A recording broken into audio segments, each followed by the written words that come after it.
आता नग म्हणल्यानं जमतय का? माझ्या सख्या मामाची गाबडी आता नग म्हणती मला नग ग, मला नग ग, नवरा नग ग बाई. मोडके घर पडके छप्पर, बसायला घरदार नाही. आता कसं नांदू? फाटकच लुगड्या तुटकी चुळी, शिवायला दोरा नाही. मला नग ग, नवरा नग ग बाई. नवरा, सासू सासरे दीर बाह्या हे मी माहेरला जाते म्हणून मी पुष्कळ प्रयत्न करते, पण हे जाऊ देत नाही. पण मी गेल्याशिवाय राहत नाही असं माझा एक मनामध्ये आहे. माझ्या माहेरला जाणार म्हणजे जाणार बर का. माझं माहेर पंढरी गाव, मला वाटत माहेरी जावं.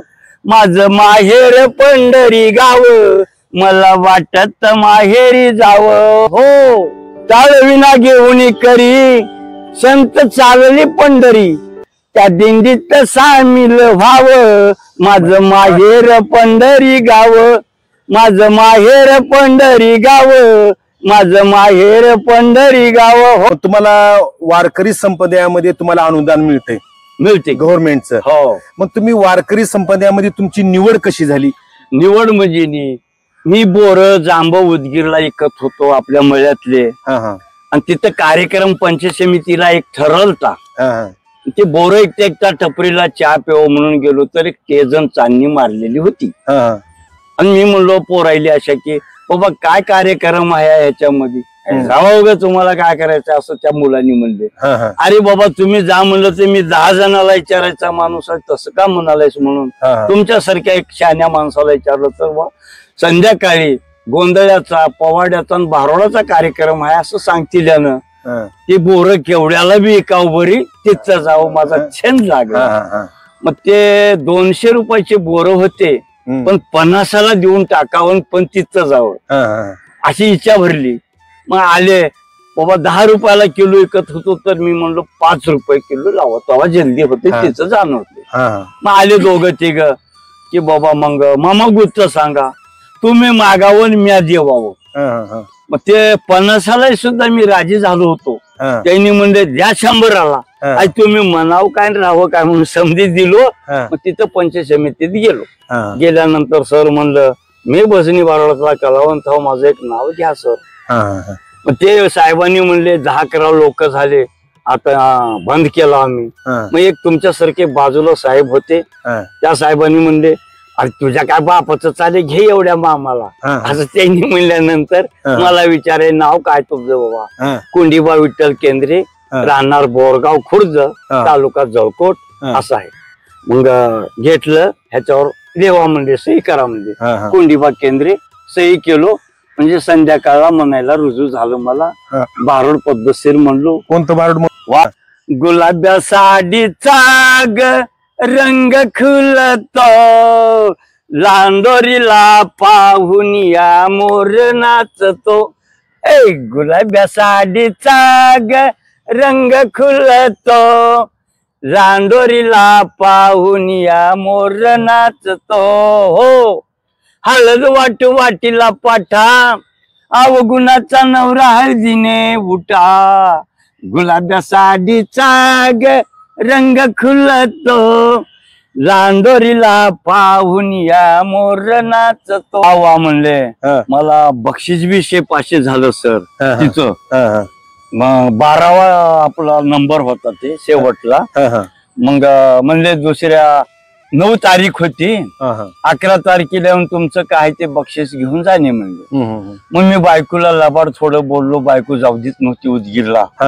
मग अगं तुला काही तेल मीठ साखर आणायची आहे का असं म्हणलं. हो आणा की म्हण. तिथं गेलो पंचायत समितीत, सर माझं काही नाव आलंय का? नाव काय आहे तुमचं? कोंडीबा विठ्ठल केंद्रे आहे म्हणलं. हो आहे की तुमचं?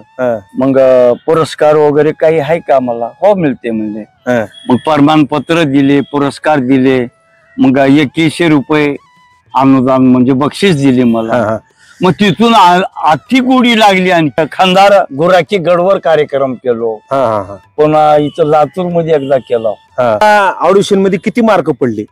आता तुमच्या कॉम्पिटिशन मध्ये अनेक जण असतील, 10-12 जण होते. होते. मग तुम्हाला मार्क किती पडले? फक्त 100पैकी 97% मार्क आपल्याला मिळाले. 100पैकी. आणि तुमचा नंबर लागला. नंबर आज वारकरी संप्रदाय म्हणून तुम्हाला अनुदान गव्हर्नमेंटचं मिळतंय. मिळते. महिना नोकरी बी लागल ती म्हणून पोलीसची. पोलीसचे लागेल ती की. कोण्या साली भरती झालतो तुम्ही? ते 1967-68 भरती झाली. ते सहज पंढरपूरच्या निमित्ताने मी गेलो. तिथं आमचे एक चुलते होते आणि तिथं नोकरी धरतोस का असं म्हणून तिथं म्हणले हो धरतो म्हणलो. कागदपत्र 4-5 होतं. मग ठीक आहे म्हणलं. नोकरी 1-2-3 वर्ष केलो सर पोलीसची. ड्रेसिंग व समज दिले. पण आई वडिलाला भेटून करून येवं आणि मग आलो. आल्यानंतर त्यानंतर दर्शन वगैरे झालं आई वडिलाचं. मग बरे हो का बाबा म्हणलं. हो ठीक आहे. पण पाठवून हात फिरले त्यांनी की एक माझी गोष्ट ऐकतोस का? मग हो पिताजी ऐकतो. कोणाचा जर रुपये खालास तर माझं मांस खाल्यासारखं होईल. तेवढंच कोणी दचका बसला ते नोकरी सोडलो आई बापाची सेवा करीत. मी आज 100-500 झाड आपल्या मळ्यामध्ये लाईत बसलो. संप्रदायपणा एक कला साजर करीतच राहील. म्हणजे आनंदी जीवन. आनंदी. आता आजोबा तुम्हाला मुलं किती आहेत? 3 आहेत. 3 मुलं आहेत. आणि 3 मुलं काय करतात आता सध्या? तिन्ही बी एका रोजी एसटी मध्ये लागल्या सर.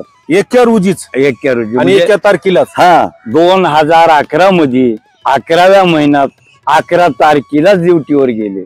एक उदगीर डिपो, एक लातूर डिपो, पुणे डिपोला होतं. पण आपलं मुंबई डिपोला होतं. पण आता बदली झाली आहे पुणे डिपोला, स्वारगेट डिपो. म्हणजे एका तारखेला आणि एका दिवशी 3 मुलं तुमची एसटी खात्यामध्ये लागले. मग मुलावाची लग्न झालते का नाही? लग्न झालते अगोदर.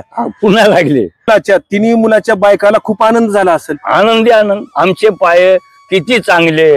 लक्ष्मी पायी आमची अशी त्यांच्या पाय. कसा आनंद. लग्नाच्या अगोदर नोकरी असलेली वेगळं, पण लग्न झाल्यानंतर नोकरी लागल्यानंतर का नाही त्यांच्या पत्नीला खूप खुशी वाटली असेल.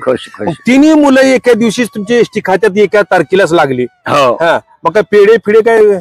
पेढे वाटले, गाव जेवण दिलं आनंदामध्ये. जेवण करा मग. आणि ते एक पगारी आमच्या ब्रह्मदेवाला देऊन टाकले. आमच्या गावाला मारुतीचं मंदिर आहे. ब्रह्मदेवाला एक पगार देऊन टाकले पोरं. 3 मुलाची. आणि माझी बी हे मानधन जे झालं मी बी पगार देऊन टाकलो. लाईक करा. बर धन्यवाद. ठीक आहे. असंच आनंदी हसमुख राहा. कारण तुमच्याशी बोलताना खरंच मला बी आनंद वाटला. जी तरुण पिढी आहे ह्या तरुण पिढीला भारूड नेमकं काय आहे? ही अभ्यास. भजनाला येऊ लागले 8 संध्याकाळी आणि जेवायला येऊ लागले 7 सकाळी.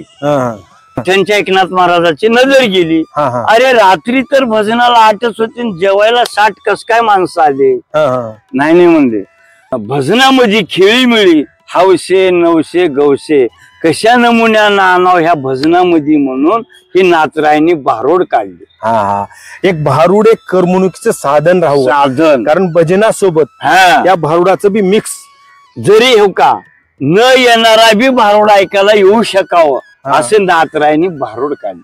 मग म्हणून मग तेव्हापासून ही भारुडाची प्रथा चालू आहे.